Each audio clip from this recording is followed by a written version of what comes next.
केसी वेणुगोपाल जी, तारिक कर्रा जी, रजनी पाटिल जी, विकार रसूल जी, गुलाम मीर जी, रमन बल्ला जी, चरणजीत चन्नी जी, दिग्विजय सिंह जी, जयराम रमेश जी, नीरज कुंदन जी, शबाब सबरी जी, कांग्रेस पार्टी के हमारे सब प्यारे कार्यकर्ता भाइयों और बहनों, युवाओं, प्रेस के हमारे मित्रों, आप सबका यहाँ बहुत बहुत स्वागत। आप आज हमारे साथ भारत जोड़ो यात्रा में चले, 23 किलोमीटर चले। आपने अपनी शक्ति इस यात्रा को दी, हमारे साथ आप खड़े हुए, आपने अपना प्यार दिया हमें। इसके लिए मैं आप सबको दिल से धन्यवाद करता हूं।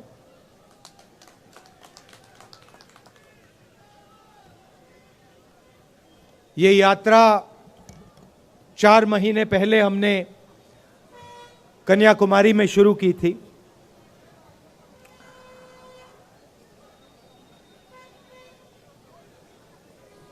बहुत कुछ सीखने को मिला।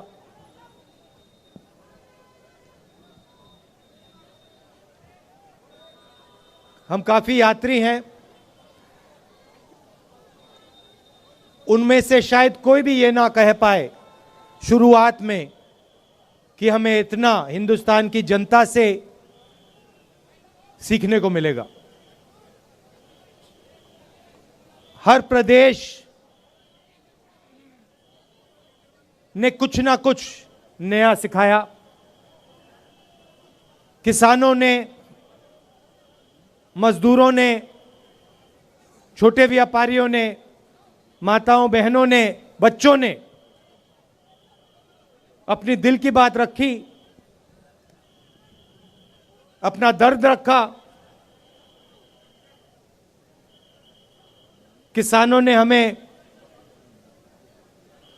देश की पॉलिसियों के बारे में बताया, छोटे व्यापारियों ने जीएसटी के बारे में, नोटबंदी के बारे में, कोविड में क्या हुआ, क्या होना चाहिए था,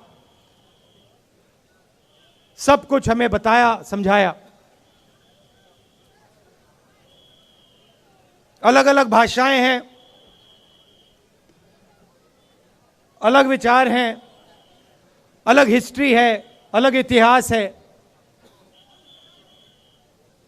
मगर सब एक साथ मिलकर मोहब्बत के साथ इस देश में रहते हैं। जैसे मैंने कहा, नफरत के बाजार में हम मोहब्बत की दुकान खोलने निकले थे और देखने को मिला कि लाखों करोड़ों लोगों ने इस देश में मोहब्बत की दुकानें खोली हैं। हर प्रदेश में, सड़कों पे, बारिश में, गर्मी में, सर्दी में हमें यह देखने को मिला। देश के सामने कठिनाई जरूर है।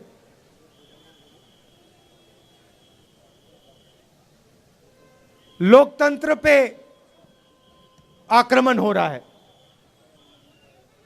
उस बात को आप सबसे बेहतर समझते हो। यात्रा से पहले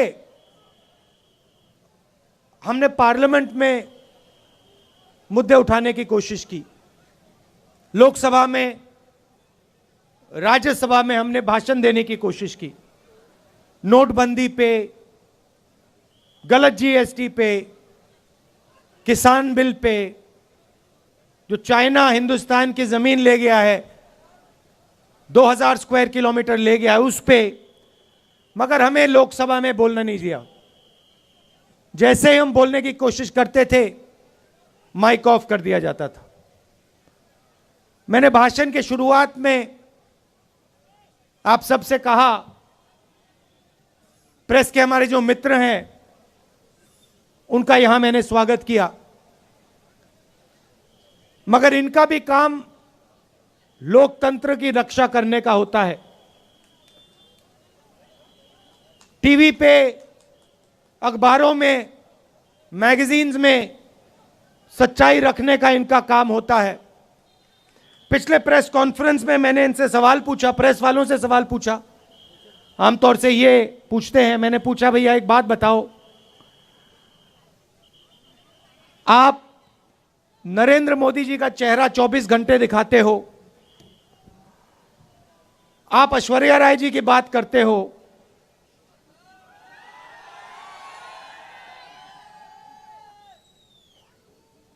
अक्षय कुमार की बात रखते हो, आप महंगाई की बात क्यों नहीं रखते हो? आप बेरोजगारी की बात क्यों नहीं रखते हो? जो जम्मू कश्मीर में गरीब लोगों से उनकी जमीन जो छीनी जा रही है, वो हमें मीडिया में क्यों नहीं दिखाई देता?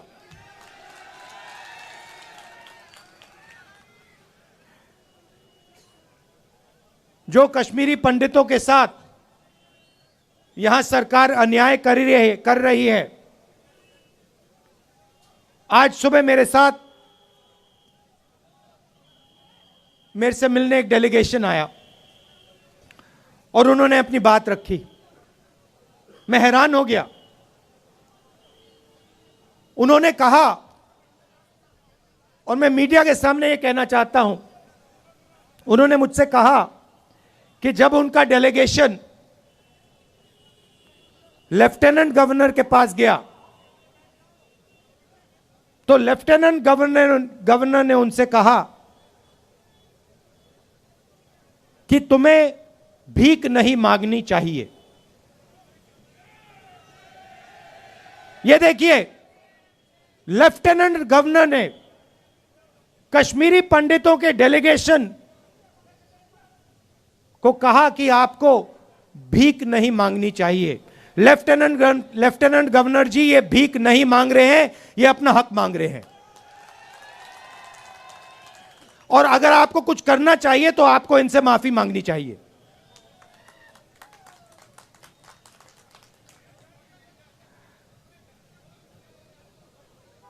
यहां पे जम्मू कश्मीर में मैं आया, अभी जम्मू में चल रहा हूं, और यहां पे आपके लोग मुझसे मिल रहे हैं। माताएं, बहनें, युवा, बच्चे, किसान सब मिल रहे हैं। यहां आते हैं, सड़क पे आते हैं, मेरे साथ चलते हैं और अपनी दिल की बात रखते हैं। दो तीन चीजें मैं, जो वो मुझे कह रहे हैं, मैं आपको कहना चाहता हूं। वो आप जानते हो, मगर मैं दोहरा देता हूं। सबसे पहले मुझे कहते हैं कि जम्मू में जो पहले, अभी आता हूं, बेरोजगारी के बारे में बोलता हूं। कहते हैं कि जो पहले जम्मू के लोग व्यापार करते थे, जम्मू कश्मीर के लोग चलाते थे, आज बाहर के लोग जम्मू और कश्मीर को चला रहे हैं। और हमारा जो हक है, हमारी जो आवाज है, उसको एडमिनिस्ट्रेशन सुनता नहीं है। सारा का सारा ट्रेड बाहर के लोग कर रहे हैं, जम्मू कश्मीर के लोग देखते रह गए। पहली बात। दूसरी बात, हिंदुस्तान में सबसे ज्यादा बेरोजगारी जम्मू कश्मीर में है और जम्मू में है। तो यहां पे स्टूडेंट्स पढ़ाई करते हैं, कोई इंजीनियर बनना चाहता है, माता पिता शिक्षा के लिए पैसा देते हैं, कोई डॉक्टर बनना चाहता है, कोई लॉयर बनना चाहता है, कोई आर्मी में जाना चाहता है। पढ़ाई करने के बाद पता लगता है कि इस प्रदेश के लोग, प्रदेश के युवा लॉयर, डॉक्टर, इंजीनियर नहीं बन सकते हैं। पहले एक और रास्ता था, आर्मी का रास्ता था, वो भी आज बंद कर दिया है। बीजेपी के लोग नई योजना लाए हैं, अग्निवीर योजना लाए हैं, और इनको जो आर्मी का इथोस है, इनको वो ही नहीं समझ आया। देखिए, किसी भी काम में, किसी भी काम को सीखने में कम से कम 7-8 साल लगते हैं। सही बात है? सही? आप खाना पकाती हैं? खाना पकाती हैं? आपको कितने साल लगे? खाना पकाने में, सीखने में कितने साल लगे आपको? 7-8 साल लगे? मतलब एक्सपर्ट आप 7-8 साल में बनी? नहीं। तो किसी भी काम में 7-8 साल लगते हैं। आर्मी जो है एक परिवार है। जो सेना लड़ती है, वो रिश्ते के बल पे लड़ती है। सैनिकों के बीच में जो रिश्ता होता है, उसके बल पे लड़ती है। वो रिश्ता 1-2 साल में बनता ही नहीं है। वो रिश्ता, उस रिश्ते को बनने के लिए, मजबूत होने के लिए कम से कम 7-8 साल लगते हैं। ये जो बीजेपी के लोग हैं, इनको ये बात समझ नहीं आई। ये सोचते हैं कि आर्मी की ट्रेनिंग 6 महीने में हो जाएगी, जो सीखना है वो 6 महीने में हो जाएगा। बिल्कुल नहीं। आर्मी में सालों लगते हैं एक सैनिक को तैयार करने के लिए। सालों लगते हैं उस सैनिक और दूसरे सैनिकों के बीच में रिश्ता बनाने के लिए।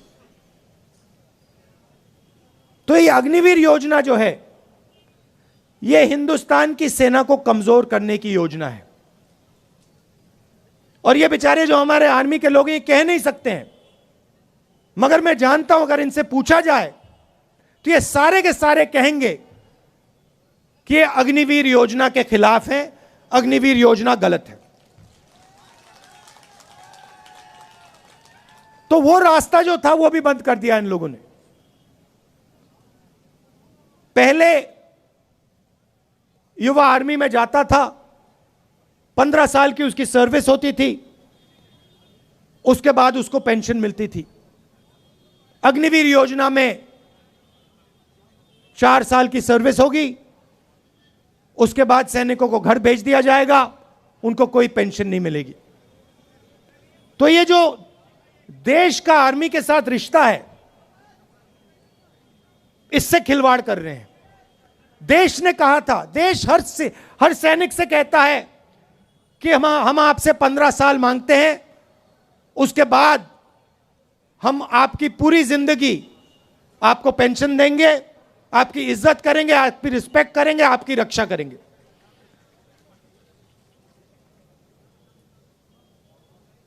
तो ये अग्निवीर योजना जो पहले युवाओं के लिए एक रास्ता था, ये भी इन्होंने बंद कर दिया। बेरोजगारी क्यों आ रही है? क्योंकि सरकार चुने हुए 2-3 उद्योगपतियों के लिए काम कर रही है। ये देखो, यहां पे आपका पूरा का पूरा व्यापार, जो भी आप करते हो, सारा का सारा उन्हीं 2-3 उद्योगपतियों के हाथ चला जाएगा। सच्चाई है। और नरेंद्र मोदी जी ने आपसे कहा आपसे कहा था कि देखिए, नोटबंदी काले धन के खिलाफ योजना है। काला धन मिट गया क्या? नहीं मिटा ना। भाई और बहनों, नोटबंदी और गलत जीएसटी योजनाएं नहीं है, ये हथियार हैं। ये छोटे व्यापारियों को, स्मॉल और मिडिल साइज बिजनेस वालों को मारने के, खत्म करने के हथियार हैं। और सच्चाई ये है कि इस देश को रोजगार सिर्फ ये लोग दे सकते हैं। ये जो 2-3 बड़े उद्योगपति हैं, ये देश को रोजगार दे ही नहीं सकते, कितनी भी कोशिश कर लें ये नहीं दे सकते हैं। तो इन्होंने क्या किया, नरेंद्र मोदी जी और बीजेपी ने क्या किया, जो हिंदुस्तान की रीढ़ की हड्डी है, जो रोजगार देने वाली रीढ़ की हड्डी है, छोटे व्यापारी, स्मॉल और मीडियम बिजनेस, इस रीढ़ की हड्डी को इन्होंने तोड़ दिया है।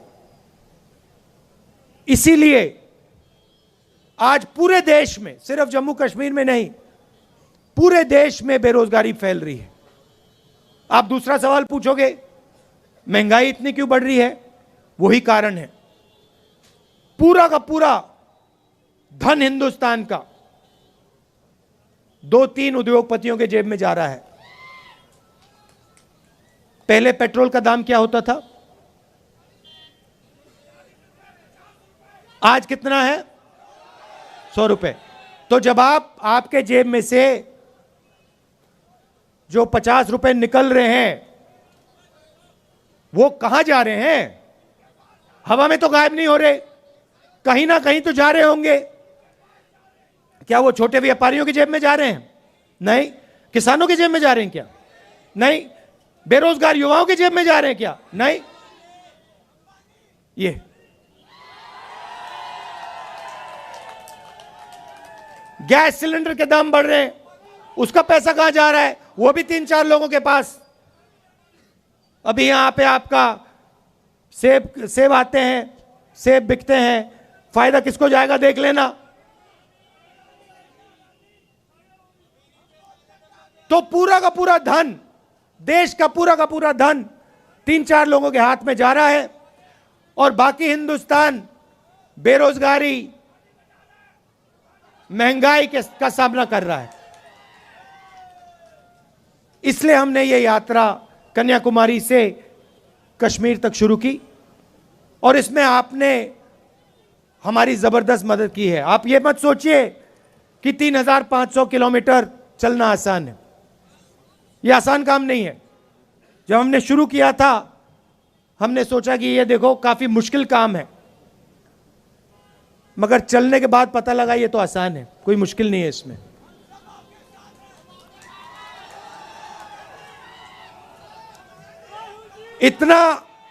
इतनी मदद आपने की हमारी, मैं आपको बता रहा हूं। सुबह हम उठते, 5 बजे सुबह उठते थे। अब यहां पे सिक्योरिटी वालों ने कहा है कि 7 बजे निकलना है। मैं चाहता था 6 बजे निकल जाना चाहिए, मगर इन्होंने कहा नहीं 7 बजे निकलेंगे, चिट्ठी लिख दी, तो मैंने एक्सेप्ट कर ली बात। मगर हम निकलते थे सुबह, पूरा दिन चलते थे। 25-27 किलोमीटर बाद ऐसे लगता था कि पहला किलोमीटर चल रहे हैं, थकान ही नहीं होती थी बिल्कुल।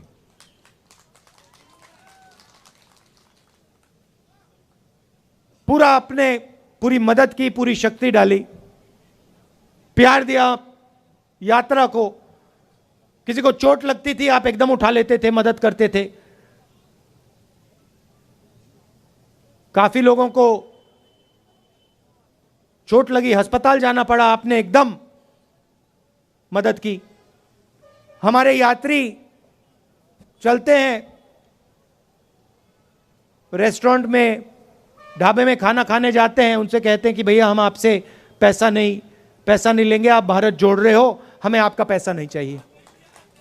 ये देखो, ये कह रहे हैं आज नहीं लिया। पूरे देश में,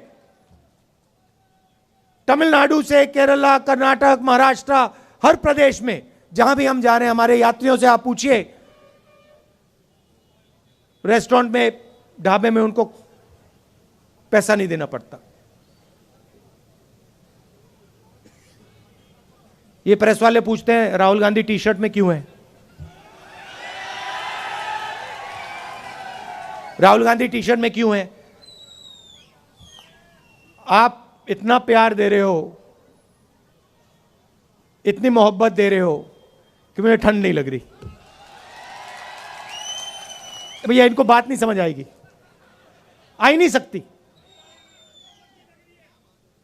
मैं आपको बता रहा हूं, पसीना आ रहा है मुझे अभी। तो ये मुद्दे हैं, और सबसे बड़ा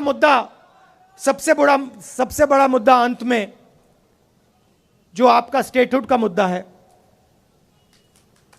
उससे बड़ा कोई मुद्दा ही नहीं है। तो आपका हक, पूरा का पूरा हक इन्होंने छीन लिया। तो एकदम कांग्रेस पार्टी पूरा समर्थन आपको, जो आपका स्टेटहुड है उसको रीइंस्टेट करने में पूरा हम दम लगा देंगे। आपने इतना प्यार दिया, दिल से आपका मैं धन्यवाद करना चाहता हूं। और अभी हम आपके साथ और चलेंगे, आपसे मिलेंगे, इसके लिए बहुत बहुत धन्यवाद।